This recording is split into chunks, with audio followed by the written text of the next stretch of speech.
নমস্কাৰ বন্ধুসকল, পুনৰ এটা নতুন ভিডিঅ'লৈ আপোনালোকক স্বাগতম জনাইছোঁ। আৰু আজি 31 ডিচেম্বৰ, বছৰৰ শেষ দিন, ইংৰাজী বৰ্ষ হিচাপে, কিন্তু আমাৰ নৱবৰ্ষ যিটো অসমীয়া আপোনাৰ মাঘৰ বিহু, আৰু আমাৰ সেইটো আৰম্ভ হোৱাও কেইটামান দিন বাকী আছে।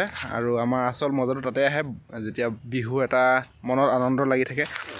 আৰু যিয়ে নহওক, নৱবৰ্ষৰ সকলোকে শুভেচ্ছা থাকিলে। নতুন বছৰটো 2023 বৰ্ষটো আপোনালোকৰ শুভ হওক, সকলোৰে ভাল হওক, তাকে শুভেচ্ছা যাচিলোঁ আপোনালোকলৈ।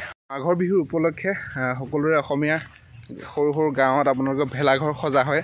আৰু সেই ভেলাঘৰৰ আমিও এটা সৰুকৈ সাজিছোঁ। আৰু গাঁৱৰ ডেকাবিলাকে মিলি পেলাই যিটো আপোনাৰ পৰম্পৰাগত এটা যিটো সংস্কৃতি আমি বজাই ৰাখিব চেষ্টা কৰি আহিছোঁ, সেইটো সংস্কৃতি আমি পালন কৰি যাব লাগে। আৰু আহি থকা প্ৰজন্মকো তাৰ বাবে উৎসাহিত কৰিব লাগে।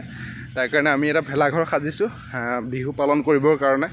আৰু চাওক, এতিয়া আমি আহিছোঁ নৰা কাটিবলৈ। আপোনালোকে দেখাই আছোঁ, চাওক, এয়া দেখিছে নৰা কাটি আছে ডেকাহঁতে। এয়া দেখিছে এটা বহি আছে। ঐ, তই কিয় বহি আছে? ঐ, জ্বৰ উঠিছে? এই কি হ'ল? এয়া নৰা কাটি আছে, দেখিছে? এয়া ভেলাঘৰৰ কাৰণে। কি কবি, কেনেকুৱা লাগিছে? ভাল লাগিছে? দিজু কাটিছা? এয়া আমাৰ চবেই কাটি লাগি আছে।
এয়া হৈছে আমাৰ গাঁৱৰ পৰিৱেশ। আৰু এতিয়া ল'ৰাহঁতে নৰা কাটি আছে, আমি কাটি আছোঁ চবেই মিলি।